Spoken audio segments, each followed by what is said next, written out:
बातमीपत्राला सुरुवात करूया एका मोठ्या बातमीनं। नागपूरच्या डॉक्टर बाबासाहेब आंबेडकर आंतरराष्ट्रीय विमानतळावरील पार्सल विभागात एका पार्सलचा स्फोट झाला।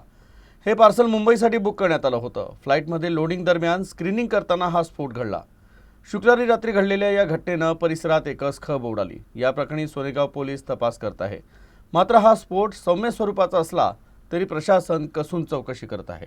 नागपुरातील डॉक्टर बाबासाहेब आंबेडकर आंतरराष्ट्रीय विमानतळावरील नियमित तपासणी दरम्यान कर्मचाऱ्यांना पॅकेजमध्ये काहीतरी संशयास्पद आढळलं। त्यामुळे पुढील तपासणीसाठी ते इतर पार्सलपासून वेगळे करण्यात आलं। मात्र पार्सल जमिनीवर ठेवल्यावर त्यातून धूर निघू लागला। त्यामुळे तिथे गोंधळ उडाला।